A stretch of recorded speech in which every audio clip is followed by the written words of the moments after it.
Your book review, The Escape Artist, by Scott Alexander, August 14th, 2026. Finalist number 5 in the book review contest. This is one of the finalists in the 2026 book review contest, written by an ACX reader who will remain anonymous until after voting is done. I'll be posting about one of these a week for several months. When you've read them all, I'll ask you to vote for a favorite, so remember which ones you liked. Holocaust stories, both true and fictional, tend to repeat the same few cliches over and over. There's the innocent child who only partially understands what's happening, Diary of Anne Frank, boy in the striped pajamas. There's the sentimental redemption story that focuses on a small individual act, Life is Beautiful, the book thief. And of course, there's the good German, or at least the morally conflicted one, Schindler's List, the reader. You won't find any of these tropes in The Escape Artist. This 2022 book by Jonathan Friedland tells the true and largely unknown story of one of the few Jews ever to break out of Auschwitz. Footnote: Friedland, nominative determinism strikes again. The details of his improbable escape are remarkable enough, but what really makes the story fascinating is the way it so thoroughly defies every single expectation we have of a Holocaust narrative. Its deeply unlikable protagonist eventually alienates every friend and supporter he has, and dies a bitter old man, almost completely forgotten by history. His story lacks not only good Germans, but even good non-Germans, with his harshest criticism saved not for the Nazis, not even for the dithering Allies, but for the Jewish leaders of Europe. And though one could see the story of his escape as a triumph, in his own telling, it's a failure. For although he makes it out of Auschwitz against all odds, he fails at his larger mission, to stop the Holocaust. There's no redemption here, no moral uplift, no lesson save for perhaps the grimmest and most nihilistic lesson I've ever encountered in any story, Holocaust-related or otherwise, that when confronted with the unthinkable, most people's natural tendency is denial. But we're getting ahead of ourselves. To get out of Auschwitz, first you have to get into Auschwitz. 1. Here's a hot take for you. Auschwitz was bad. It was bad for all of its prisoners, of course, but it was the worst for the Jewish ones, who, if they survived at all, were held in harsher and more tightly controlled parts of the camp than everyone else. During the 5 years between Auschwitz's opening in 1940 and its liberation by the Soviet Army in 1945, at least 900 prisoners attempted escape, and around 200 of them succeeded. But, because of their stricter confinement, only a handful were Jews. Footnote: Accounts differ as to exactly how many Jewish prisoners escaped from Auschwitz, but it was at best a single-digit number. Walter Rosenberg, our protagonist, is the first. And crazily enough, he goes to Auschwitz voluntarily. Of course, it's not like he knows what he's signing up for. The Nazi line at the time, an illusion they go to great lengths to maintain, is that the Jews deported from Europe are all being resettled in the East. Footnote: Some deported Jews are even forced to send postcards home describing their successful resettlement in order to reassure relatives still awaiting deportation. A few manage small acts of resistance, slipping in odd phrases crafted to alarm family members, but still pass unnoticed by Nazi censors. In 1942, when our story begins, Walter is a Slovak teenager, just 18 years old. He's being held at Majdanek, another Polish concentration camp, after 2 failed attempts to escape Nazi-occupied Czechoslovakia. Footnote: During his first escape attempt, Walter made it to the Hungarian border but was turned back for lack of papers. The second was foiled when a policeman stopped him after noticing that he was wearing 2 pairs of socks. Majdanek itself is at this point merely a labor camp, not unheard of in wartime, though it will eventually become a death camp after Walter has left it behind. The camp administrators seek volunteers for farm work elsewhere, and Walter is one of the first to raise his hand, despite the dire warnings from another prisoner. Go there, and you'll die.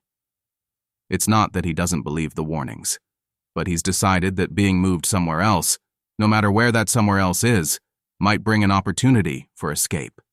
And from the moment the Nazi tanks first rolled into Czechoslovakia, Walter has been single-mindedly focused on escape. Footnote. In the end, it's possible Walter would have been able to escape sooner if he'd simply remained in Majdanek and waited for another opening. But at the time, in his telling, he'd only been at Majdanek for a few weeks and wasn't thinking particularly strategically, just jumping at the first possible opportunity. Image. Walter, photographed after the war, stands on a busy city street wearing a suit, tie, and overcoat. He looks directly at the camera with a composed expression. Caption: Walter in a photo taken after the war, looking like a dead ringer for Joaquin Phoenix. Already, Walter has a sense that he's different from the other prisoners, and for that matter, from most people he knew back home in his hometown of Trnava. Why aren't they doing anything? He wonders. Why aren't they all trying to escape too? If Walter were alive today, one gets the sense he'd describe himself as high agency, and everyone else as NPCs. You can just do things, he believes, even when the thing in question is escaping from a concentration camp. Maybe this is youth talking. Maybe it's naivety. Or maybe Walter is simply, constitutionally, a difficult person. Allergic to authority and already showing the same contrarian streak that will later get him fired from multiple academic jobs. And so Walter goes to Auschwitz. The Nazis obviously do not actually believe their inscription on Auschwitz's gates, that work will set you free. But this story is full of bitter ironies, and among them is that for Walter, signing up for this line of work actually is the first step toward his freedom. 2. As soon as the journey to Auschwitz begins, Walter starts having second thoughts. Majdanek operates more or less in the open. Situated right on the edge of Lublin, a mid-sized city, it's visible to the general population and staffed by civilian workers who commute between the city and the camp. But for the journey to Auschwitz, the guards clean up Walter and the other prisoners and dress them in ordinary clothes, clearly to hide their true state from the German civilians who might catch a glimpse of them en route. And that's highly suspicious.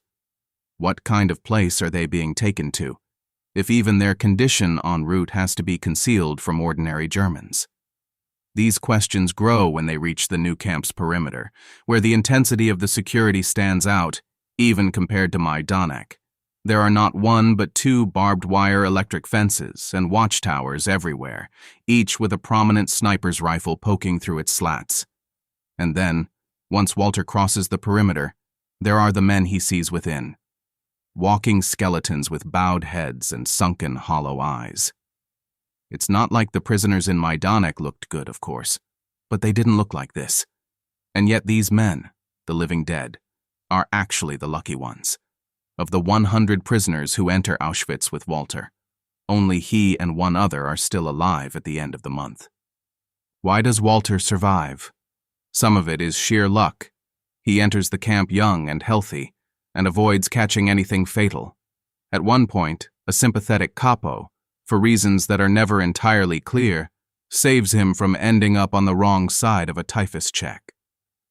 But another factor is that Walter is a quick study who proves unusually adept at adapting to his environment. He instinctively grasps that here, appearances, especially the appearance of health, matter more than reality.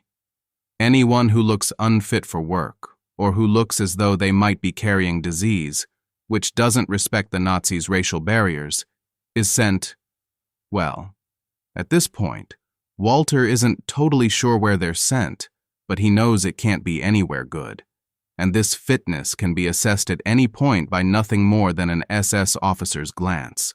Walter quickly masters the art of holding his head up high even when he's hardly slept in days, and of standing upright even when his feet are so swollen he can barely keep his balance.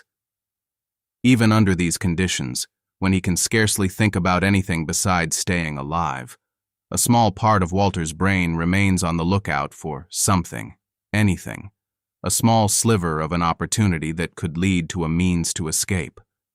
But when his next lucky break comes, in the form of a new work assignment, it provides something that Walter, although he doesn't yet realize it, needs even more. Not just a means for escape, but a motive. 3. At first it sounds crazy. How could getting out of Auschwitz not be motive enough? But it turns out that what Walter really needs is to connect his potential escape to a broader mission. It can't just be life or death for him. It has to be life or death for many. Remember, at this point, there's no such concept as the Holocaust. Footnote: the word itself actually didn't become common until the late 1960s. Even a prisoner like Walter might plausibly think that Nazi concentration camps are a recognizable, if extreme, version of the forced labor and detention camps that have been relatively common in wartime for centuries. Majdanek hadn't been as bad as Auschwitz. Perhaps conditions here are an aberration. Perhaps the other Jews really have been resettled. But Walter's next assignment disabuses him of that illusion once and for all. He's sent to Canada. Not the real Canada, of course. This Canada is an enormous lot full of possessions stolen from arriving prisoners. Walter and the others there are tasked with sorting through these items in search of anything valuable. Money sewn up in coat linings, for example, or gems hidden in toothpaste tubes. The area's name comes from Kanner da, German for might there be, as in, might there be something of value? The bureaucracy-obsessed Nazis, in fact, placed the entire concentration camp apparatus in the SS's economic office, and everything taken from Canada, not just money and gems, but even things like artificial limbs, is either sold to fund the war effort or repurposed as relief for the civilian population. Footnote: this was part of Himmler's plan to secure his own power by making the SS financially self-sustaining and thus independent from the rest of the German state.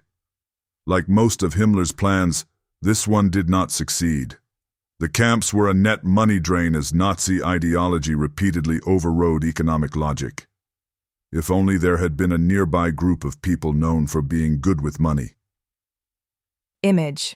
Prisoners sort through vast piles of luggage, bundles, and other possessions confiscated from people arriving at Auschwitz. Armed guards oversee the work in the storage area known as Canada. Caption: Canada, Auschwitz's land of plenty. Walter is good at this new job, and he finds a perverse satisfaction in his own skill despite the context. Of course, he also finds ways to serve himself. In Canada, valuable resources are everywhere, and it's not that hard to swipe them when the guards aren't looking. A good moment is usually when they're distracted by beating someone else. In the topsy-turvy world that is Auschwitz, the actually valuable resources, the ones the Nazis are looking for, like money and gold, aren't actually of any value to Walter. Money is useless in Auschwitz's underground economy, and it's worse than useless as an escapee. As a fellow prisoner warns Walter, if you have money, you'll be tempted to use it to buy things, but that means going into towns where the risk of being caught is highest. Better to remove the temptation entirely and leave yourself no choice but to stay on the outskirts and live off the land. So Walter doesn't take any money or gold, except to occasionally throw it down the toilet as a small act of rebellion. No, the real valuable is food. Food is everywhere in Canada, and if you can grab it without the guards noticing, you can be one of the only prisoners in Auschwitz to receive something approaching adequate nutrition. Walter and his fellow Canada workers become experts at swiping and devouring morsels of hidden food in one fell swoop. But pretty soon it becomes hard not to wonder where all this stuff is coming from. Sure, coats, toiletries, even food, maybe that could all be stolen from living prisoners. But artificial limbs? Teeth? And besides, Walter has seen the rest of the camp. Even accounting for the natural death rate, there are several orders of magnitude more prisoners' possessions than there are actual prisoners. Thus, Walter comes to acquire something even more valuable than food. Knowledge of something very few people, certainly those outside Auschwitz, but even most of those inside Auschwitz are aware of. Perhaps a small subconscious part of him had already suspected it. But after a few weeks in Canada, he understands it beyond a reasonable doubt. There is no resettlement. Every arrival at Auschwitz who is not selected for work, the vast, vast majority, over 90%, is killed. He is sorting through the remnants of systematic mass murder.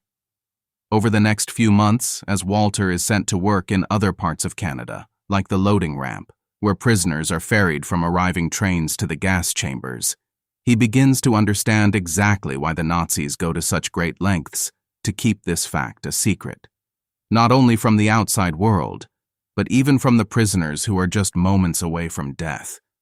The Nazis needed their killing machine to run smoothly and without disruption, and that required their victims to be calm or at least amenable to instruction.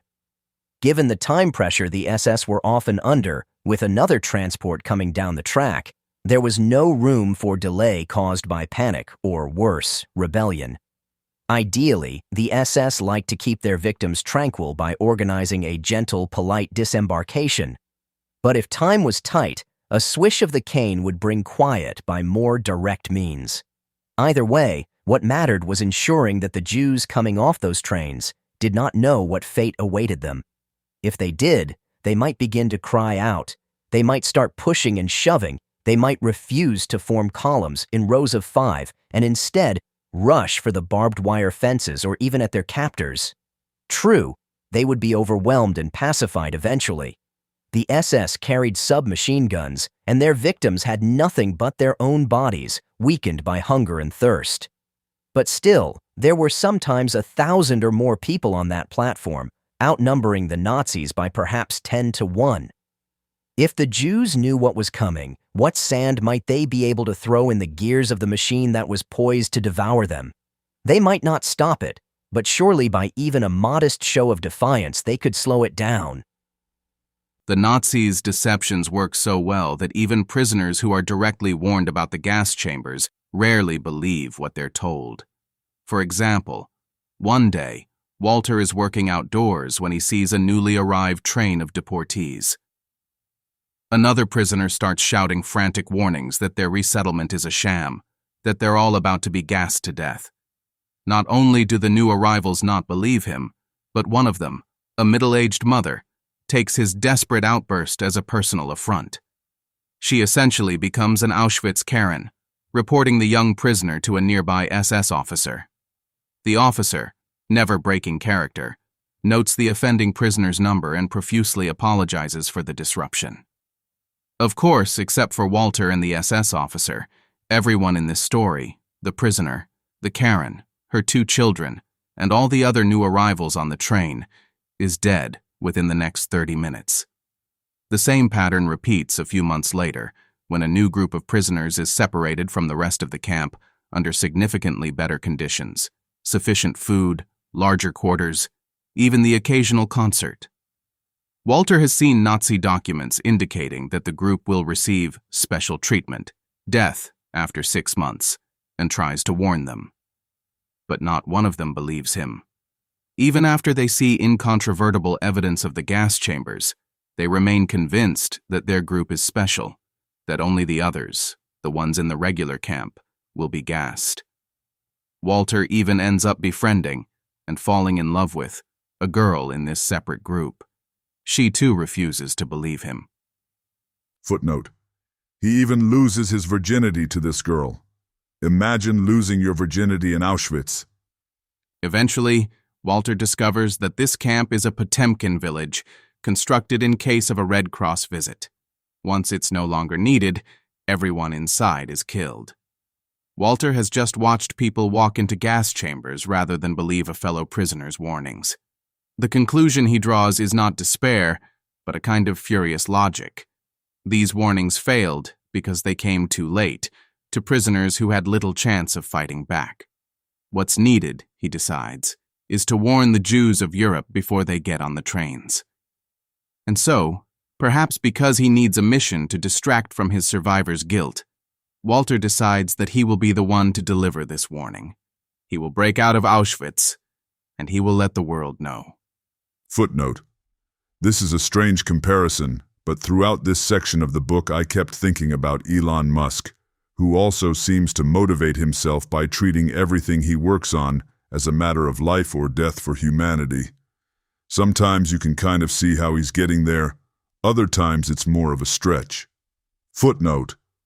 Of course, this life-or-death framing was also a favorite of Hitler himself. With this mission in mind, everything changes. Walter commits himself to memorizing as many aspects of Auschwitz as he can, so that he can give the world the most accurate report possible.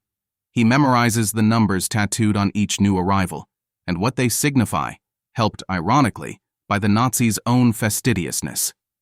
Footnote. Even decades later, with the war long over, Walter will be able to see a fellow survivor's tattoo and instantly recall their country of origin and time of deportation.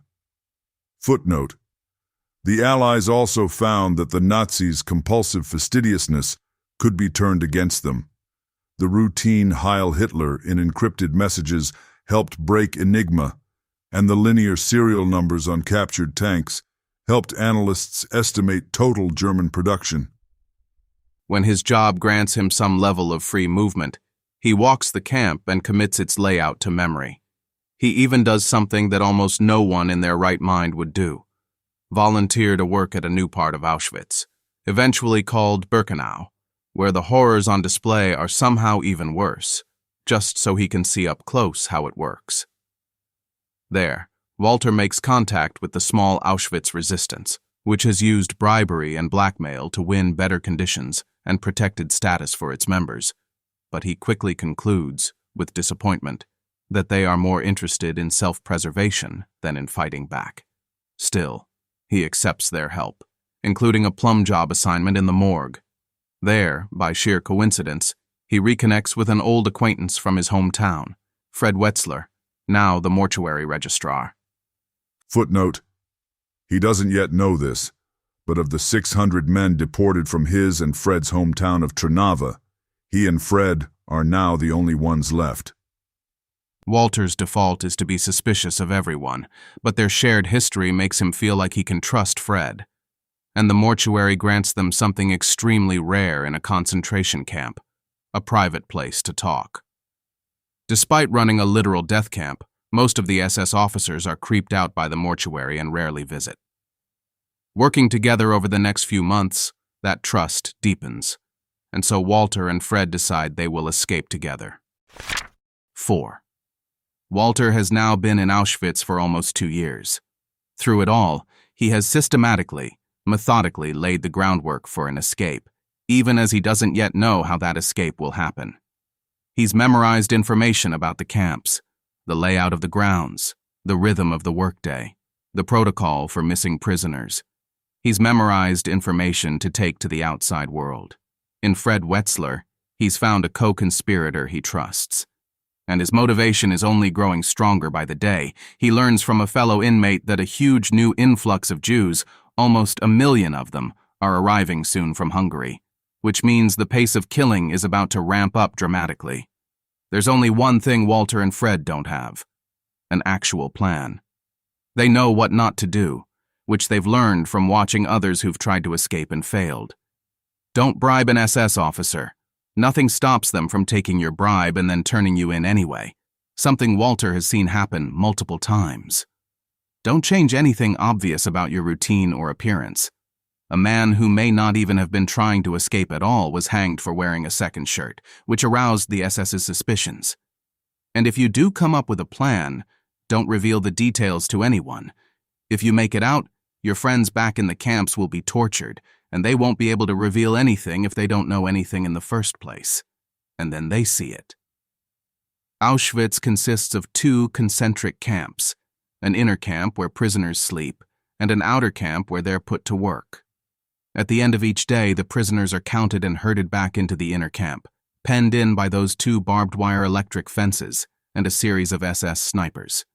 But the outer camp is then left unguarded, unless a prisoner is missing at the end of day count, in which case an exhaustive search of both the inner and outer camps is conducted for the next 72 hours. But this system, which the orderly Nazis, as with all of their systems, never deviate from, has a flaw. Paradoxically, the route to escape isn't to escape out of Auschwitz, but to escape within it. If you could somehow find a way to hide inside the outer camp for 72 hours, you could just walk right out after sunset. And a new section of the outer camp, under construction in preparation for those new Hungarian arrivals, provides just such a hiding place. A hole in the ground, big enough to hold 2 men, hidden under a pile of lumber. Image, a promotional poster for Spike Lee's 2006 heist thriller Inside Man, features stars Denzel Washington, Clive Owen, and Jodie Foster. The film was released in March 2006. Caption: if this plan sounds familiar, that might be because it has uncanny, presumably coincidental echoes of the plot of the 2006 Spike Lee movie, Inside Man. There are a few false starts. They call off their first escape attempt when unexpectedly vigilant SS guards are seen patrolling the construction site, and in a bizarre twist, their second is foiled by an unrelated escape attempt coincidentally happening at the same time. Finally, one day when the coast is clear, they slip into the hideout. It is April 7, 1944, unbeknownst to them, the first night of Passover. Fred and Walter spend 3 days and 3 nights cramped inside the tiny dark hole. The whole time they can hear the above-ground sounds of the increasingly frantic Nazi search party. Footnote. Later, they'll learn that news of their escape traveled all the way up to Himmler himself. They mark the passage of time by the sounds of the Auschwitz band playing the music that signals the end of each workday. There are a few close calls, moments when they hear guards coming right up to their hiding spot, but they're never discovered. And then, after exactly 72 hours, in accordance with the always rigid Nazi protocol, everything goes quiet. The search is called off. Image, the Women's Orchestra of Auschwitz performs outside a wooden barracks as prisoners gather nearby. A conductor leads the musicians from a raised platform. Caption: that's right. Auschwitz had its own band, the Women's Orchestra of Auschwitz. The conductor was Gustav Mahler's niece. Walter and Fred are so weak, their muscles so cramped, from their 3 days in the hole that they can barely lift the wooden planks that hide their spot. But finally they do, and then they slither on their stomachs undetected, all the way out of Auschwitz, only rising to their feet once they're hidden in the surrounding woods. Footnote.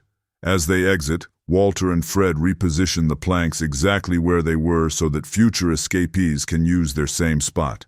A few months later, 2 more do. Following the nearby Soa River, which they know about thanks to a map Walter found in a children's book in Canada, they head south toward Czechoslovakia, the only place where their accents won't immediately draw suspicion. The journey takes 11 days, during which there are several close calls. They lose their coats and provisions diving into the river to escape the SS. A Hitler Youth Squad leader catches them hiding in a public park, but in a hilarious twist, mistakes them for gay lovers and simply leads the children elsewhere. Multiple times, out of desperation, they have no choice but to reveal themselves to strangers. By sheer luck, each of these strangers, a Polish farmer, a reclusive goat herder, and a man known only as the living hillsman from Milovka, helps them instead of turning them in. And then, on April 21st, 1944, they cross the border into Czechoslovakia. They're weak, sick, and filthy. Walter's feet are so swollen that his boots have to be cut off, but they've made it. 5. And then it turns out that getting out of Auschwitz was the easy part. Their escape, incredibly, went almost exactly as planned. The next part, the part where they warn the world, does not. In Czechoslovakia, a local doctor connects Walter and Fred with the Ústřední Židov, UZ, or Jewish Council, the Nazi-sanctioned governing body that administers the affairs of the area Jews who'd avoided deportation, and, in other times and places, the lists of those who hadn't. Footnote. If you've been waiting for some comic relief in this grim story, this is your moment. Czechoslovakia has a larger remaining Jewish population than most other Nazi-occupied countries, because the Nazis spared Jewish doctors after realizing that deporting them would leave too few doctors to provide medical care for the rest of the population. The councils remain one of the most morally fraught subjects in Holocaust history. To some, collaborators helping the Nazis manage deportation from within. To others, doomed intermediaries doing what they can in an impossible situation. The boys are frantic. The UZ must get word to the remaining Jews of Europe as fast as they can, by any means necessary. Every day of delay means another trainload sent to the gas chambers. The UZ bureaucrats, though, respond with an almost unimaginable lack of empathy and urgency. They react not as allies in the fight against the Nazis, but as lawyers seeking accuracy. They separate Walter and Fred and make each give individual testimony. They subject them to what's essentially a cross-examination, to which they react with repeated skepticism.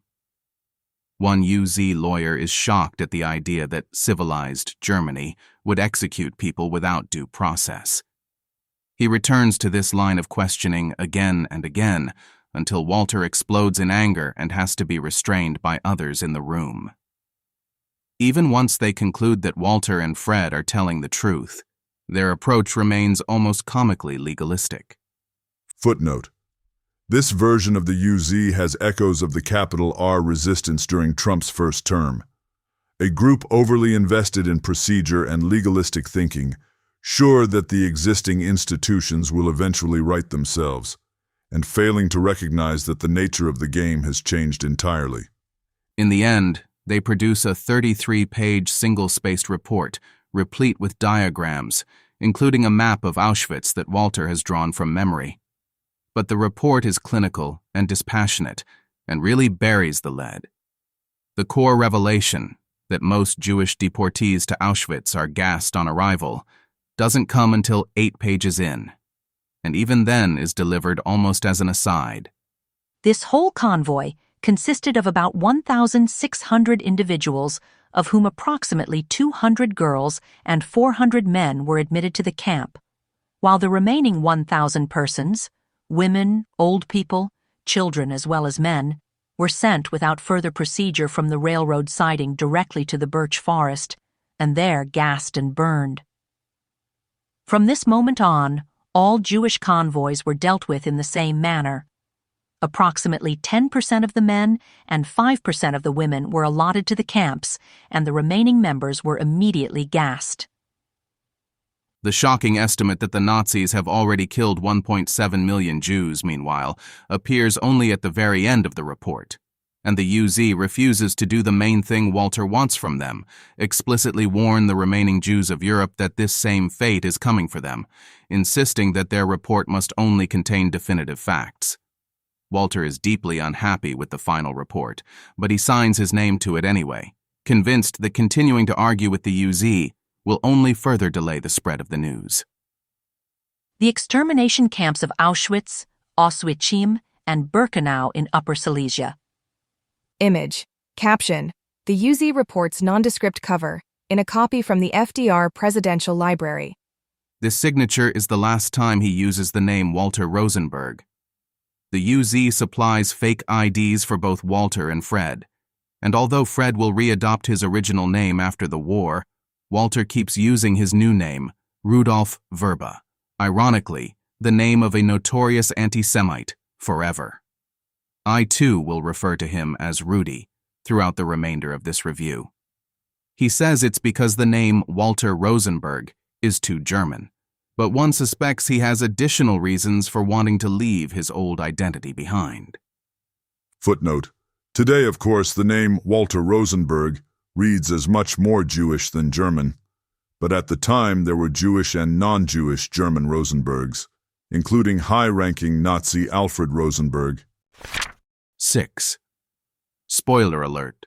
They do not stop the Holocaust.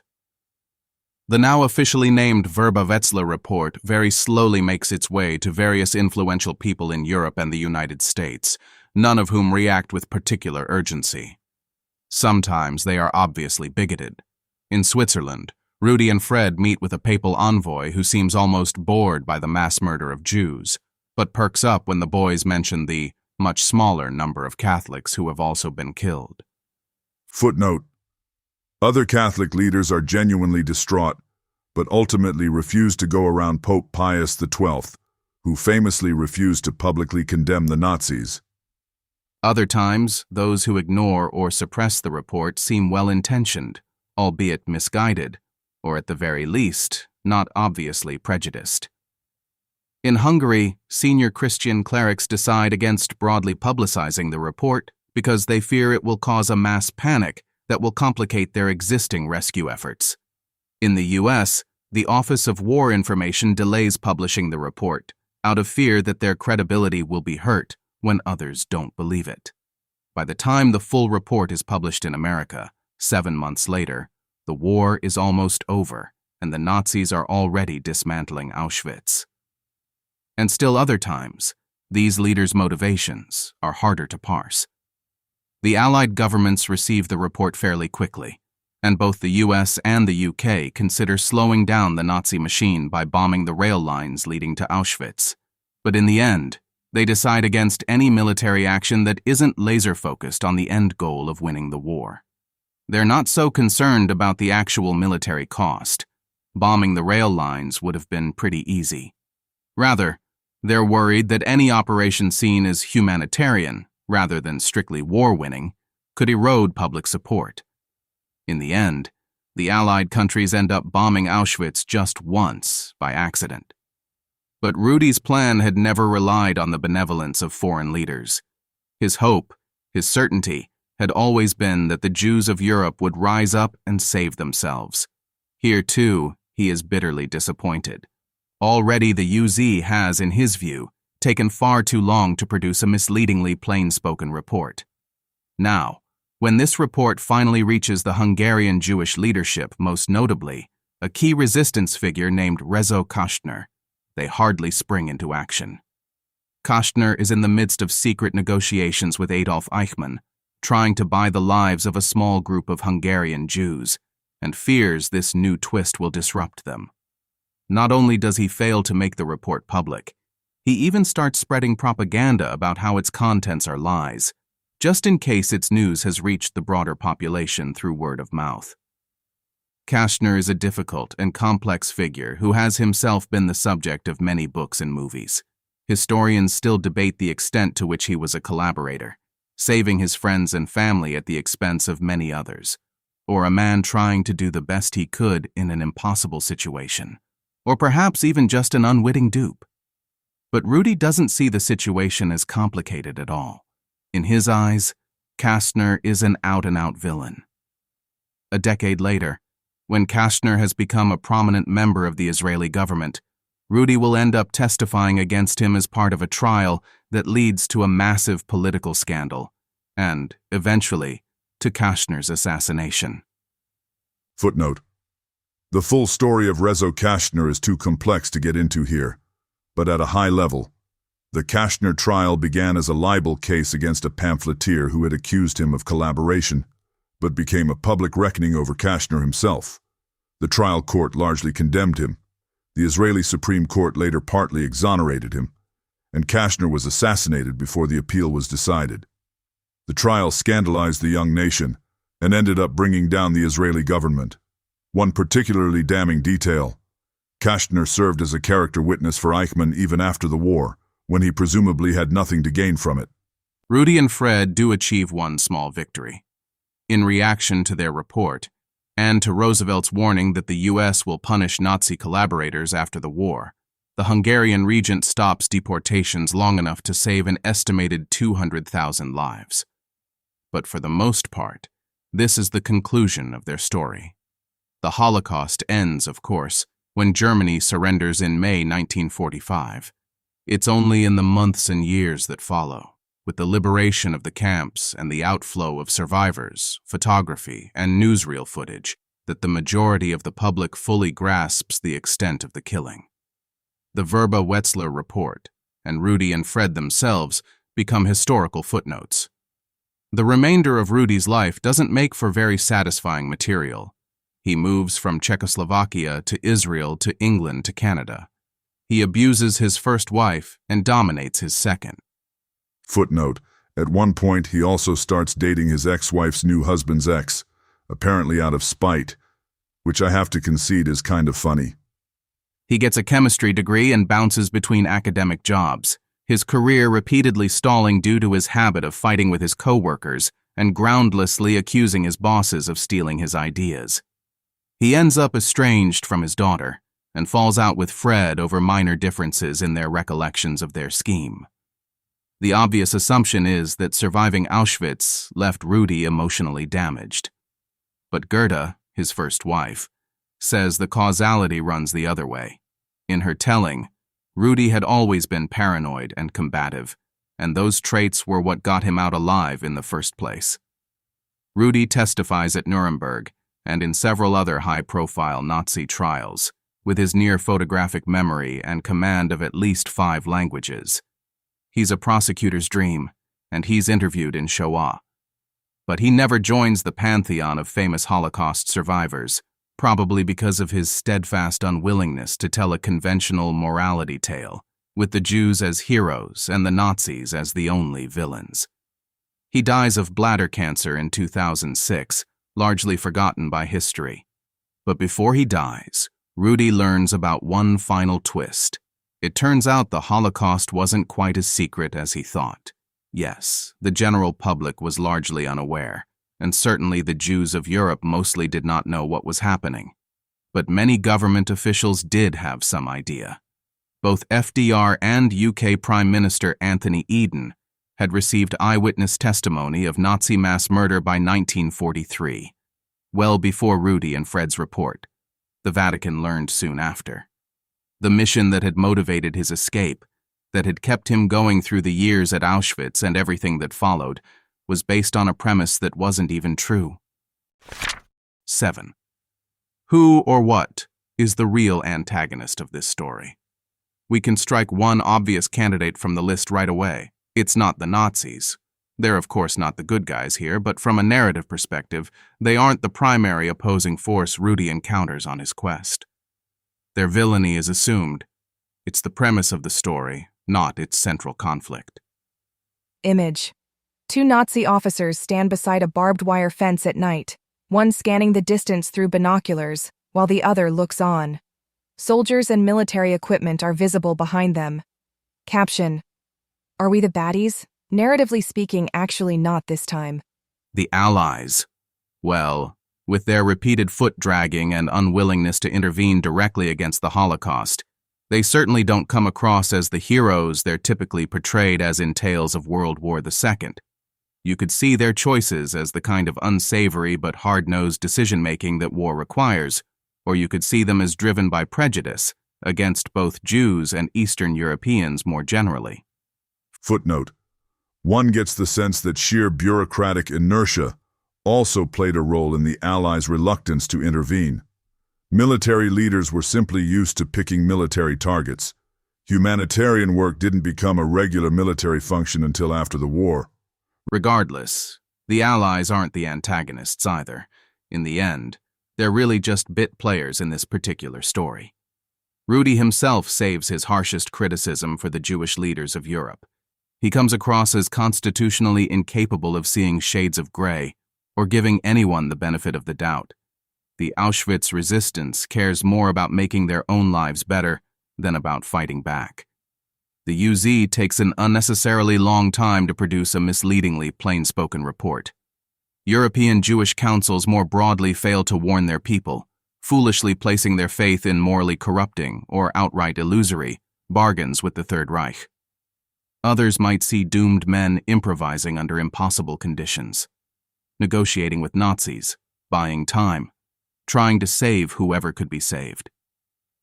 To Rudy, their choices only help preserve the central Nazi lie, that deportation meant relocation rather than death. Footnote. Another factor Rudy doesn't really acknowledge. It's not like there was a giant, publicize the Vrba-Wetzler report button that Jewish leaders just declined to push. In the 1940s, reproducing and distributing a 33-page report, or even a 1-page summary, was logistically quite complicated, especially under the constant surveillance of a fascist regime. The book is full of stories of hurriedly smuggling physical documents, leaning on sympathetic secretaries to help make copies, and so on. Sometimes one even gets the sense, although he never says so explicitly, that Rudy is also angry with many of the rank-and-file Holocaust victims. The ones who, in his eyes, were warned, or who should have known, and yet who still refused to act. If Rudy's criticism of the Jewish councils flirts uncomfortably up to the line of victim-blaming, this anger barrels way past it. In his telling, the Jews of Europe didn't just get massacred, they got played. And somehow, getting played is worse. That's why I see the main antagonist of this story as human nature itself. The escape artist is full of examples of people meeting horrible fates despite having been explicitly warned about them in advance. There's the Auschwitz Karen and the Potemkin village group, of course. There's another concentration camp escapee who tries to warn his community back home. Only his closest friends believe him. Still another escapee, recaptured in late 1944, tries to warn his fellow deportees. They not only dismiss the warning, but beat him to within an inch of his life. Footnote: I even have an example of this kind of denial in my own family. A distant relative successfully fled Eastern Europe during the Nazis' rise to power, but then, frustrated with his loss of status as a new American immigrant, decided things at home probably weren't as bad as he was hearing, and went right back, only to be sent to the gas chambers along with everyone else. From our modern vantage point, it's easy to find this behavior inexplicable. But I think there are a few mitigating factors. One is that what these people were being warned of was unimaginable. That word, unimaginable, is itself another Holocaust cliché. But I interpret it differently now than I did before I read this book.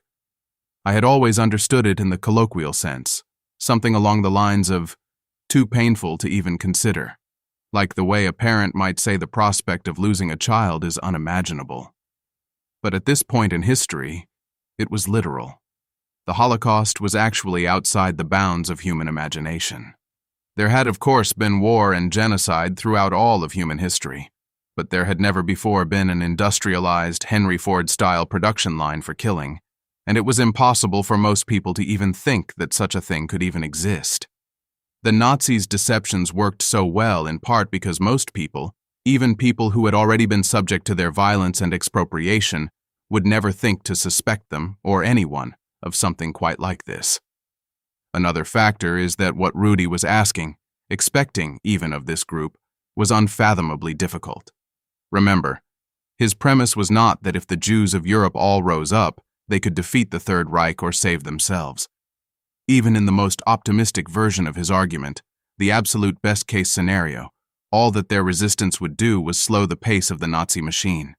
Perhaps a small minority of those warned would escape outright, but most would simply be fighting a hopeless battle against their oppressors, choosing the certainty of a violent death all so they could, very, very indirectly, perhaps save others. As a friend of Rudy's, another who had tried and failed to save his community, argued, Most would never have taken action no matter who had given the warning. They were used to obeying the law. To disobey meant exposing their children, in the critical moment on the railway platform, to the certainty of being gunned down.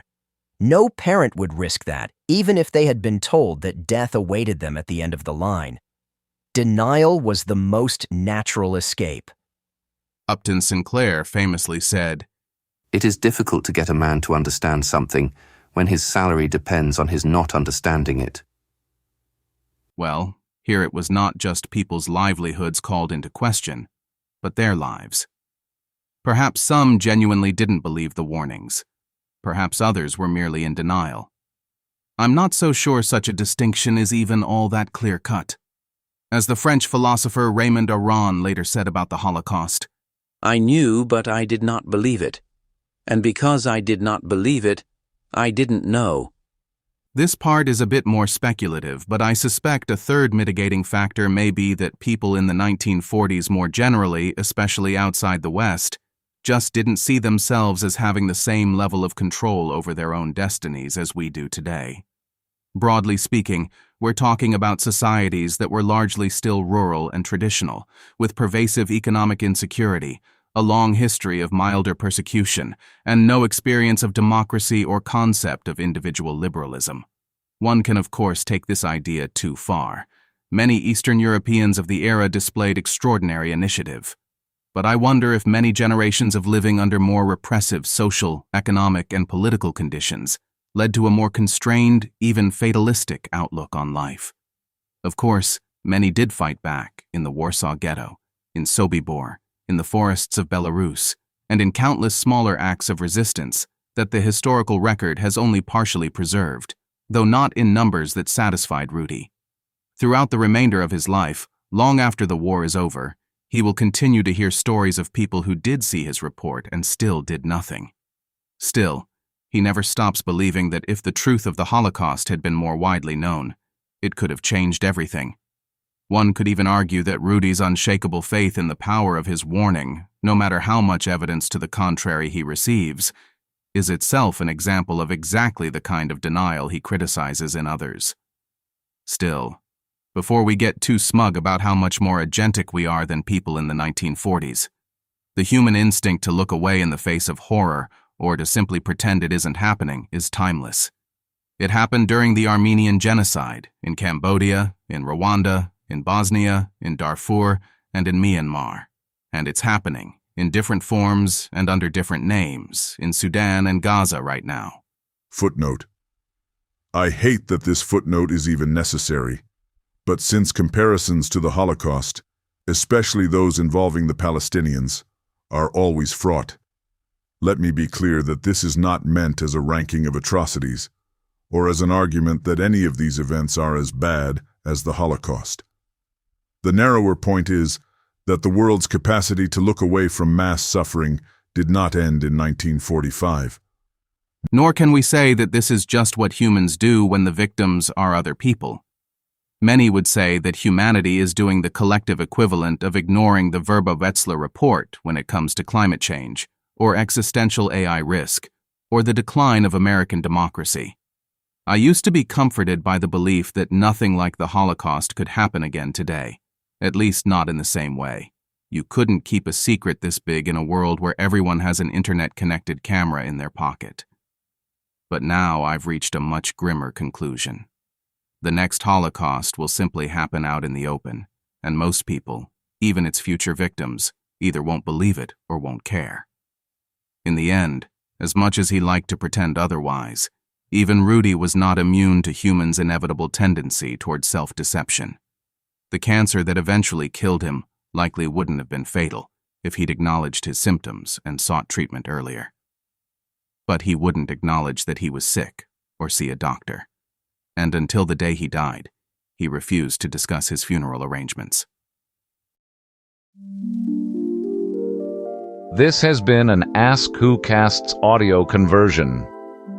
If you would like your own private feed of audio conversions of any blog posts you would like to listen to, you can sign up for Ask Who Casts Pro at app.askwhocasts.com, where you can give any post the multi-voiced podcast treatment into your own podcast feed. Thanks for listening.